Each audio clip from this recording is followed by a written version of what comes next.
Alright guys, so today we have the DJI Osmo Action 4 Adventure Combo on the table for a review. Come check it out. Alright, so this here is the setup. It's an absolutely awesome camera, super compact as you can see in my hand. It is indeed quite small. I got the Adventure Combo, so I got the battery case and extra batteries. Shows you one of them's flat, got to charge them up. I got the hard case, 2 mounts, an adhesive mount, and I got the selfie stick with the charging cord. Today we're going to be diving into some aftermarket accessories, the best settings, and some tips and tricks for the camera. Alright, so diving into the settings, you've got these 2 lines with dots on them. Click on that and it brings you into settings. Now you have the Pro button up here. Always turn that on because right now you only have field of view, portrait and low light, image adjustment, and image enhancement. So you click Pro, gives you all the options for exposure, ambient white, color, FOV, image adjustment, and image balancement. So personally, I go to exposure. Now, do you see your EV up there? If you adjust, you will find, see, we're at negative EV right now, -3.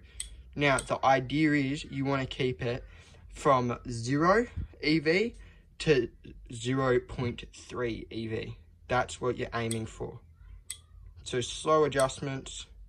So right now I'm at 2.3, 1.3. So if we go 100, it just drops straight out. It is quite dark in this room, so we'll leave it at that. The closest is the best. Now, because I'm running 30 frames per second, you do double shutter speed. So I'm going to do 1/60. Now I'm at 80, sorry. All right, 1/60. You can do auto, but there's not really much need, so we're going to go confirm. Ambient white. Usually I go in here, let the auto pick it, and then I press manual, and then it locks it in at that color. Confirm. You got D-Log M10 bit, which is a flatter profile. When editing afterwards gives you a lot more color, or you can leave it on normal 10-bit color. Field of view comes set up with standard D-warp. There's bugger all warping, so you're best off going wide. Ultra wide's a bit too wide for my liking, so I just stick to wide. Confirm. Image adjustment. Now you got sharpness and noise reduction. So you can go, usually it comes set up with 0. I go to -2 on both for motocross. And that's about it. You can only...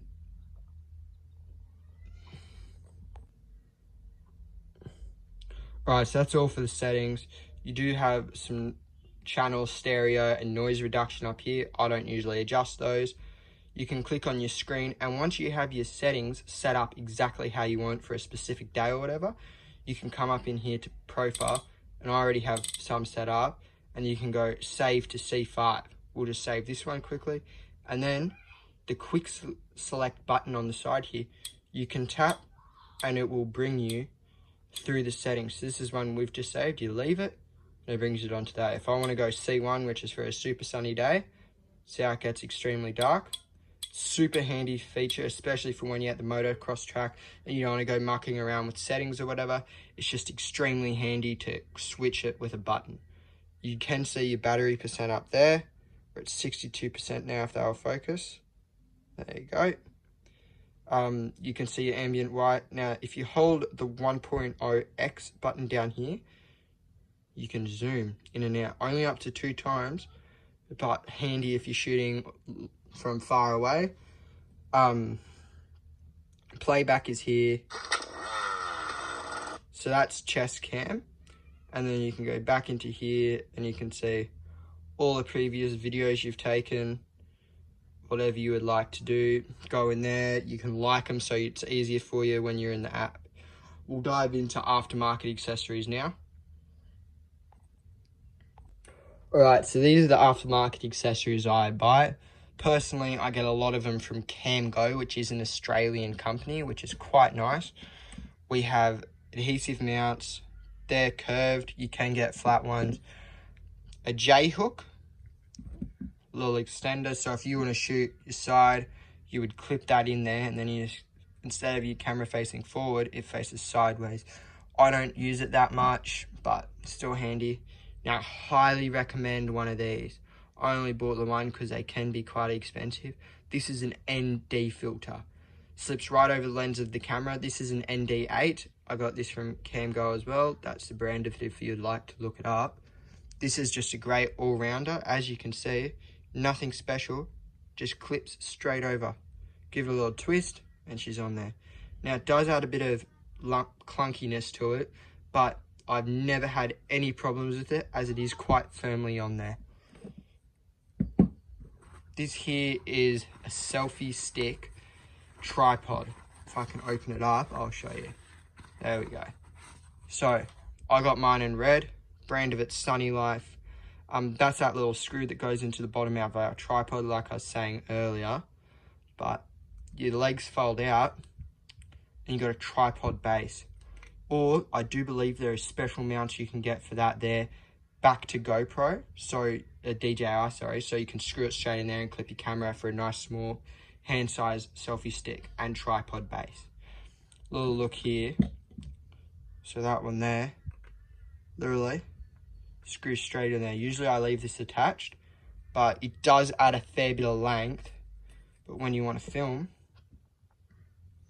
just like that, you can adjust it. Whatever you would like to do, you can. And then, simple as that, pack it away.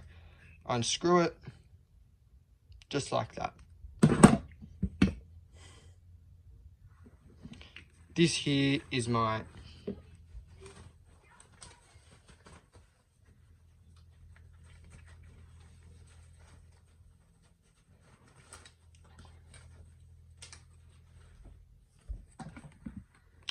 This here is my chest mount. As you can see, it is quite dirty, but the idea is you grab your DJI mount, J-hook with the magnetic mount, clip it straight up just like that.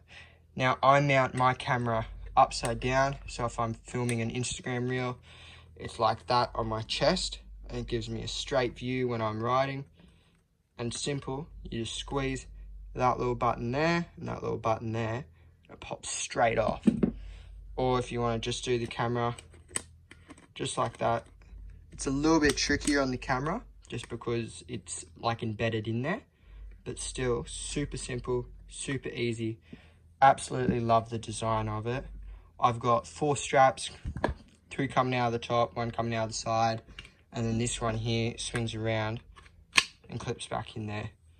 So that there, your neck goes through where my hand is here, and then those 2 bottom straps go around your waist. Super handy to have and essential for motocross filming if you're a moto rider.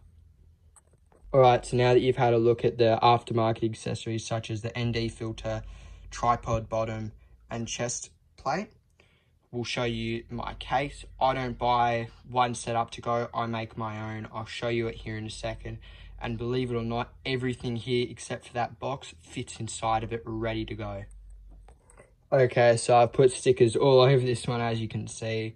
I got this one from Super Cheap. I do believe you can get them from eBay. They're extremely easy to find. It's literally a waterproof case. It's got 2 big clips on the front. You've got a fold-out handle down here, and you've got a little screw there to make it water and airtight. You flip the 2 clips up, and you open it up. Now this here is what I use for all my filming. If I go on a moto trip or fishing, vlogging, anything, usually I just put it in this little bag for vlogging. But that's my selfie sticks. I got 2 cameras in here. That's my cage. That's my Hero 3 case. Hero 3 there. DJI there. I've got all my chargers and manual books in here. Chest strap there. And all my spare mounts in here. Ready to go. So these here are literally, I'll pull one out so you can see, that's literally all this case is. It comes full to the top with these little foam rectangles.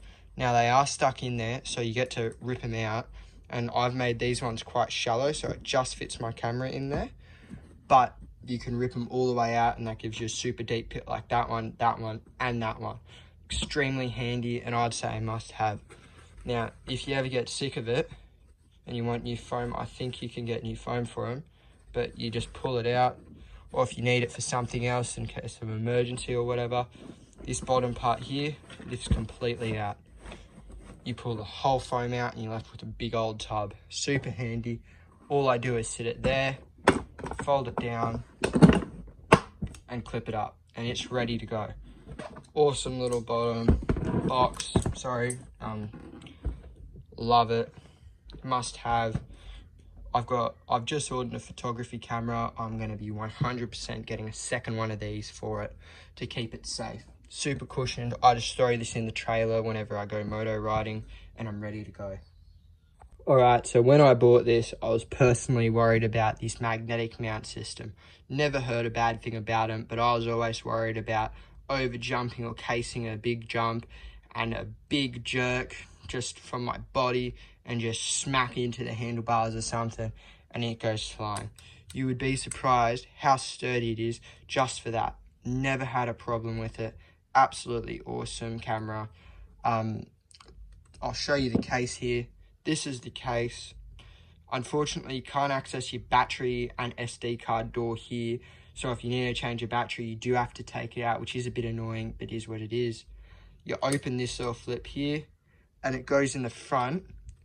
Literally slips in like that. Now the case works with the ND filter and everything, which is super handy. There's no separate mount on the bottom. It is the camera mount there. So if I want to film on my selfie stick, straight in there, just like that. You've got a protective case. This is waterproof, I believe, up to 18 meters underwater. It's a little bit trickier to get the magnetic mount off with the base just because there's less room. But if you want to film in like for a reel or whatever, simple as that. See on the back there, if you're taking a selfie, look at yourself on the front and then magnet mount straight back to that. Another thing I was worried about was this case only being plastic, but it's actually incredibly sturdy. And for the camera not needing a fully enclosed case like my GoPro Hero 3 with this one here, I leave the back open for more volume. That's for my Hero 3, but this camera is so sturdy you don't even need one. Never had an ND filter fall off. Just an incredible camera overall. Alright guys, so that's the end of the video, unfortunately. Hope you enjoyed it. I know I enjoyed making it. Let me know what you think in the comments about the review video. Absolutely had a blast making it. Gave my honest opinion, honest review. I think it's an awesome camera.